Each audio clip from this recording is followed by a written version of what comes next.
শুরুতে ক্যামেরায় মুখ দেখাতে না চাইলেও এক পর্যায়ে কথা বলতে রাজি হলেন তিনি। জানালেন 46তম বিসিএস প্রিলি পরীক্ষার আগের রাতের বিস্তারিত। 46 বিশেষের প্রশ্ন সাজুদুল ইসলাম সাজু আমাকে মোহাম্মদপুরে পাঠালো। মোহাম্মদপুর থেকে আমাকে একটা বাসায় নিয়ে গেল। বাসায় নিয়ে যাওয়ার পরে ওখানে আমাকে সকালের দিকে 200 মার্কের এমসিকিউ দিল। ওইটা আমি পড়লাম। পড়ার পরে হলে গিয়ে দেখি কমন পড়ছে। আচ্ছা, কত টাকা পিলিতে কত টাকা গন্ডগোল হলো? 1 লাখ টাকা নিয়েছে। এই সাজুই হলেন পিএসসির কর্মচারী সাজেদুল ইসলাম, যার মাধ্যমে মাহমুদুলের মতো অনেকেই পরীক্ষার আগের রাতে প্রশ্ন পেয়েছেন। মাহমুদুলের বক্তব্যের সূত্র ধরে খুঁজে বের করি আরেক শিক্ষার্থী রুবেলকে। ঘটনার আকস্মিকতায় হতভম্ব রুবেল নিজের পরিচয় গোপন রাখতে বারবার অনুরোধ করছিলেন।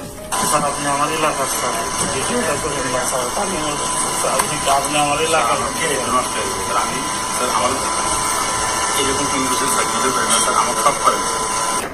কিন্তু আমরা ওই রাতের বিস্তারিত তার মুখেই জানতে চাই।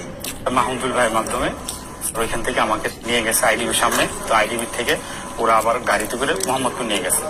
তো মোহাম্মদপুর নিয়ে যাওয়ার পরে রাত 9টা-10টার দিকে আমাদের কাছে কোশ্চেন পাঠিয়েছে। তো ওরা লোকজন ছিল, ওই কোশ্চেন দিয়ে আমাদের সারা রাত সলভ করেছে। তো তারপরে সকালে আমাদের ছেড়ে দিয়েছে। পরে বলে আমরা অ্যাডমিট কার্ড নিয়ে যার যার এক্সাম সেন্টারে চলে গেছি। পরে আমরা পরীক্ষার হলে ওই অ্যারাউন্ড 160 মতো কোশ্চেন কমন পাইছি বিসিএস এ। তার মানে সবগুলো সেটের প্রশ্নই পড়ানো হয়েছিল শিক্ষার্থীদের, যাতে যে কোনো সেট থেকে প্রশ্ন এলে উত্তর দিতে পারেন তারা। কতগুলো প্রশ্ন পড়েন? 1000 প্লাস 1100-1200 মতো স্যার। সব যেগুলো সেট হয় সব সেটই পড়াইছে। স্যার ওখানে সেটমেন্ট কিছু লেখা ছিল না স্যার।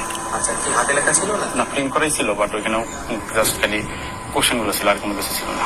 আমার সাথে 2 লাখ টাকা কন্ট্রাক্ট হয়েছিল, পরে আমাকে নিয়ে গেছিল। আমার ওই রুমে স্যার 8-9 জন স্যার। ওই বাসায় কত? ওই বাসায় স্যার 100 জনের মতো স্যার। চুক্তিবদ্ধ শিক্ষার্থীদের প্রশ্ন পড়ানোর একটি গোপন বুথেই খোঁজ মিলল শতাধিক শিক্ষার্থীর। সে রাতে এমন কত বুথ স্থাপন করেছিল চক্রটি, তার সঠিক সংখ্যা আমাদের অজানা। মাহমুদুল ও রুবেলের মতো আরো 6 শিক্ষার্থীর নাম পরিচয় নিশ্চিত হয়েছে টিম সার্চলাইট, যারা প্রশ্ন পেয়েছিলেন। শুধু কি প্রিলির প্রশ্নই ফাঁস হয়? প্রিলিমিনারির 4 সেট তারা পাইতো, লিখিতরও 4 সেটই তারা পাইতো। পড়াশোনা সারা রাত পড়াশোনা করে সকালবেলা পরীক্ষা দিই। বিশেষ পরীক্ষার আগে, বিশেষ করে 33তম এবং 34তম বিশেষ পরীক্ষার আগে নোমান সিদ্দিকী ক্যান্ডিডেট জোগাড় করতেন। জোগাড় করে পরীক্ষার আগের রাতে একটি নির্দিষ্ট জায়গায় রাখতেন, মিরপুর 10 নম্বরে, যেটাকে বলতো বুথ। ওখানে সব ক্যান্ডিডেটকে জড়ো করে রাখতেন, 20-25 জনকে। রাত 1টা, 2টা কিংবা 3টার দিকে পিএসসির বহিষ্কৃত কর্মচারী খলিল এসে হাতে লেখা কাগজের প্রশ্ন দিয়ে যেতেন। আর সেই প্রশ্নগুলোই এই ক্যান্ডিডেটগুলো সারা রাত ধরে পড়াশোনা করে সকালবেলা পরীক্ষা দিত। মাহমুদুল ও রুবেলকেও আগামী অগাস্টে অনুষ্ঠিতব্য লিখিত পরীক্ষার প্রশ্ন সরবরাহের আশ্বাস দিয়েছিল চক্রটি। নজর দিতে হবে আসামিদের আদালতে দেওয়া জবানবন্দিতে।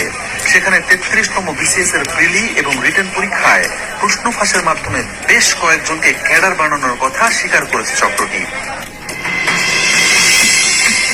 বিসিএস ছাড়াও আমাদের অনুসন্ধানে সহকারী রাজস্ব কর্মকর্তা, অডিটর, সহকারী থানা শিক্ষা কর্মকর্তা, সিনিয়র স্টাফ নার্স, পল্লী সঞ্চয় ব্যাংক, পররাষ্ট্র মন্ত্রণালয়ের সাইফার কর্মকর্তা, জুনিয়র ইন্সপেক্টর সহ 30টি নিয়োগ পরীক্ষায় প্রশ্ন ফাঁসের প্রমাণ মিলেছে।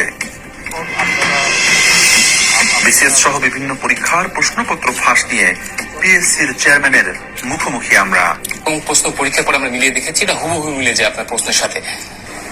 এই বিষয়ে এখনো মন্তব্য করার সময় আসেনি, কিন্তু আমার যদি আগে পেতাম আমরা, তাহলে আমরা পরীক্ষাটা সত্য বা মিথ্যা সেটা পরীক্ষাটা বন্ধ করতে পারতাম। পরীক্ষাটা আমরা বন্ধ করতে পারতাম, তাহলে এই বদনামটা আমাদের ঘাড়ে আসতো না। পিএসসির যে কয়জন কর্মকর্তা কর্মচারী সিআইডির হাতে গ্রেপ্তার হয়েছেন, এদের সবার বিরুদ্ধে বিভিন্ন সময়ে প্রশ্নপত্র ফাঁসের অভিযোগ ছিল।